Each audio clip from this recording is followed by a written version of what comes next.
This right here is right next to Woodford Double Oak. This is my introduction to finished whiskey. Old Forester's Whiskey Row release, 1910, otherwise known as Old Fine Whiskey. Old Fine Whiskey.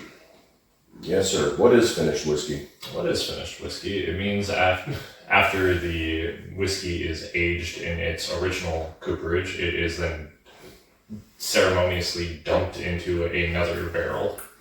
Yeah, typically used barrels, right? Typically used barrels because new barrels are expensive. Yes. Wow, I see why you drank it all. Yeah, a lot of almost, what we get in barrel aged stouts where you get those weird deep fig notes and stuff. This is like that, but it's almost like stewed fruit. Yeah. Yeah, stewed fruit is a great note. Usually we reserve that for barrel aged stouts. However, it's not as sweet on the nose as other legacy finished whiskey. Yeah. So I used to tell people this. Excuse me. So if you're getting into finished whiskeys, finished bourbons, if you're getting into toasted barrels, right, they mean the same thing, right? For the most part, without splitting hairs. And you can't split hairs. So I always used to tell people, because I did it the opposite way, right? I liked Woodford Reserve. I liked the what's this stuff we got back here? The Woodford, in the fancy bottles. Oh, the Master. Yeah. The Master's Reserve or the Master's Keep or whatever. I like that. I didn't know what finished bourbon was, double barreled. I didn't know any of that stuff. So I bought a Woodford Double Oak, took it home, drank it, did not enjoy it. Just flat off, my first time, I'm like, this is not what I was thinking about. Sorry, I'm flabbergasted you didn't enjoy it. Not the first time.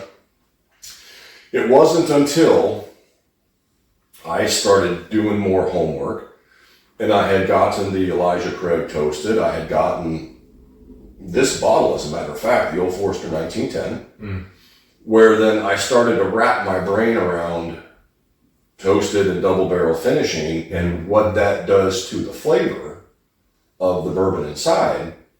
And then when I went back to the double oak, I was like, oh, that's actually really good. Right. So, but I didn't know. Had to develop your palate. I had to develop my palate, right? Similar to your first experience with Scotch, if memory serves. Yeah, Scotch is single Scotch. More accurately, single malt. Yeah, single malts in general, because I had a really hard time with American single malt too. I mean, I bought some of these bottles because our friend had a store and had a store pick, and I just buy his store picks just because I'm supporting the store, and got it home, and I'm like, oh, what the hell is this? But I hadn't developed any palate to single malts yet, or to malted, whiskey. So I used to tell people at the store, if you're just getting into it, you can go the route I did, which I wouldn't recommend, or you start off from lighter to more complex, right? For instance, earlier we reviewed the After Swarm from Short Barrel, which I adored so much. I just titled the video The After Swarm. Yeah, it's not out yet. But it's not out at the time of filming, but it'll be out by the time this video is published. Copy that. You just broke the illusion. Damn you. I'm a dummy. What do you want from me? Anyway, that is a very intense finished whiskey. It's phenomenal. It's probably contender for favorite bottle of the year. Like when December rolls around, that's gonna be a heavyweight. Yeah, we should do that this year. We will do it this year because we didn't do it last year. We didn't do it last year. It'd be fun just to kind of make a list of all the stuff that we've been able to get as a regular average human being. Or just some dudes. Yeah. So let me go back. So I used to tell people, if you were going to start in the toasted or the finished world, so do it my way, which I wouldn't recommend, or go this way. I would always start with an Elijah Craig toasted barrel. So because you got to think, we're going from lighter toasted double barrel finishes to darker, deeper double barrel finishes. So I'd always say start with an Elijah Craig toasted. And then as your next step, this would be a fun one. Like the Old Forester 1910, that would be a fun one because now you've already gotten your feet wet with the Elijah Craig. You're now getting into, you said stewed fruits, because I don't get that in the Elijah Craig toasted. So you're getting more into the stewed fruits, and it's still super sweet and kind of marshmallowy a little bit. You're going to get more of that, I don't know why, double barreling. It just, you just something exposure to the oak. Man, it's something else. And then from there, I would recommend going to like the Woodford Double Oak. Now, you know, a year after I worked there, we've gotten, and Barrel makes a double oak. Yeah. Trails End has their double, you know, they don't say that it's double oaked on the label. They don't lead with it, but it is a double oak. It is. You got your Peerless You got everything. double oak stuff. Short barrel. Short Barrel's making double oak. The OKI. Yeah, double OKI, oak. that was fantastic. Jack Daniels has their double oak. You're right, they do. So Have we reviewed that yet? I think we talked about this the other day. I think we did, but Was that it was the Heritage. There's a heritage. Yeah, right? but it was super early on. We gotta do that again. We We'll can. do that again. Yeah, we can. So now there's a lot more double oak stuff. But to not get kind of lost in the weeds, I still stand by my original because Your recommendation. yeah, because the Peerless stuff is expensive. Expensive. And Most finished whiskey is expensive. Yeah, and it's hard to find. The After Swarm stuff that we just did, that rye, That's hard to find. it's hard to find. They're not in every market. The OKI is in more markets now, if you can find this double oak one, and the Barrel, at least out here, the Barrel is just everywhere. At Penelope, I forgot, they make a toasted barrel. I mean, they make the Havana, the Rio, those are all basically, you know, they're double barreled. However, Old Forester, after you get the entry level, Elijah Craig is a very good entry level. Yeah, and we're not talking about them right now because this one was sentimental to you. Mm-hmm. But this is still, you know, one of my favorites. Now, to be fair, I think it's 93 proof. It's Just about. not super high proof. Yeah, 93 proof. Yeah, it's sentimental to me because it was a gift from you. It was one of the first. It was one of the first finished expressions that you ever gifted me. Yeah. This, however, came from a random liquor store in northern Arizona. This is the old label, which evidently is. People say it's better than the new label. Yeah, so that's the whole thing with in bourbon lore, right? In whiskey lore. You know, they Old good, new bad. You know, old good.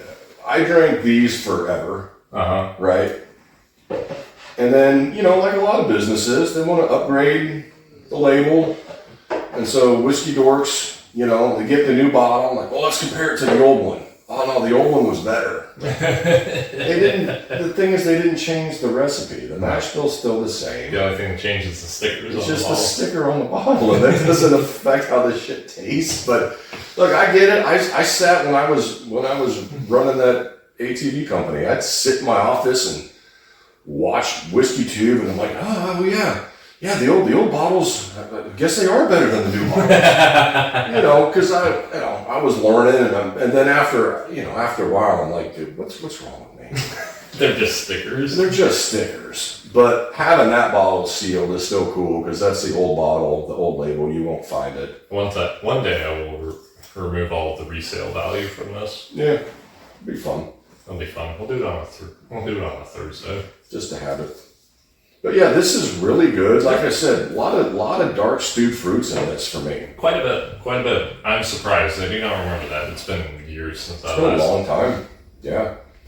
I mean, this bottle I got when they just changed the label. So we were still back in Vegas. That was a long time ago. It was a while ago. That's how long I've had. That's how long you've been nursing that last sip. Yeah, the last 2 ounces. Yeah. Still awesome. Still really good. So Old Forester's Whiskey Row, what does that consist of? So Old Forester, you know. Old Forester, they make Old Forester 86 and Old Forester. Still one of my favorite. It's your daily. Old Forester was like the one, that's like the distillery that really got me hooked. Mm-hmm. You know, people would think it was Buffalo Trace, especially because back then Buffalo Trace was everywhere. So when I started, it was Buffalo Trace and Jameson. Those were the two that. Those were the ones that were easy to find. Those are the OGs, and I found them all the time, so it didn't matter. Old Forester, though, they were the ones that really got me interested. So, like you said, they have the 86 proof, they have the 100 proof, and then what they did, instead of like Jim Beam, where they have their Jim Beam stuff, and then they have like Basil Hayden's, and then they have Knob Creek, and they have Booker's and Baker's and all this stuff. What have you? Old Forester just kept it in-house. They didn't have a new label. It's still Old Forester, but it's called the Whiskey Row series. A little bit older whiskey inside. Sometimes a little better. I mean, with 100 proof Old Forester, that's, you know. But they make a bottled and bond in the Whiskey Row. The Statesman's not part of the Whiskey Row, but they have the Statesman from the Kingsman collaboration. Kingsman movies. They have the Prohibition style, which is the 1920. Yeah, they have the 1920s are barrel proof. That's a barrel proof. So that's 115. And then they have a bottled and bond. I think they have a small batch. I don't know. They call it original batch. Yeah. So it's just a step up in quality. Mm-hmm. It's a little bit older whiskey. And it's like $40 when compared to Old Forester 100 at like 25. Yeah, 25. Pay 25 for us here. So, and then from there you go down the Old Forester line. They've got like President's Choice. They got Birthday Bourbon, which they have an Old Forester. I think they make a 117, which is like a distillery only type thing. You know, they make Old Forester makes King of Kentucky. Oh yeah. You'll find Old Forester, especially lately around here. Excuse me. Trying to swallow. You can get into the black label Old Forester store picks, which are at 100 proof. The blue label Old Forester store picks, which are barrel proof bourbons. And they have the rye. Barrel proof. They have the store pick barrel proof rye. They've got the regular rye. So they make tons of stuff. They also have the King Ranch release, at least here in Texas, and it's okay. Well, we're not going to talk about the King Ranch today. Not today. Let's just put it this way. There's a reason why every store you go into, they got like 80 cases of it in there. And that was just greed.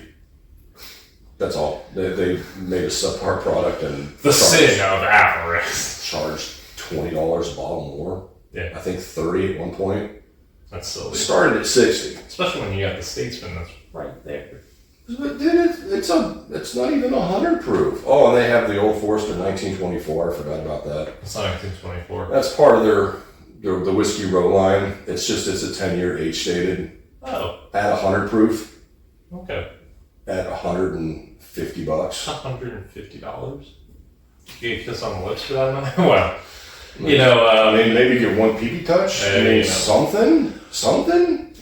We really like Old Forester, but they are a legacy distiller, and you know, like with Buffalo Trace and the BTAC collection, and you know, Heffen Hill or what have you, they're inclined to be a little, you know, stingy. Well, yeah, I mean, they got marketers and people that set prices and stuff, but you know, even the King of Kentucky stuff, which is phenomenal. Single, most of the stuff before today was all single barrels. So it was like hyper age, single barrels, crazy proofs, like 130 something proof. Yeah, phenomenal. Never saw one, obviously, never tasted it. You know, $300 a bottle. I just saw today that they came out with a King of Kentucky small batch. And the only reason we're talking about this is because it's Old Forester. And in some states, MSRP is $400 a bottle. And it says, even as a small batch, it's got anywhere from 10 to 18-year-old whiskey in there. It's like 107, 108 proof.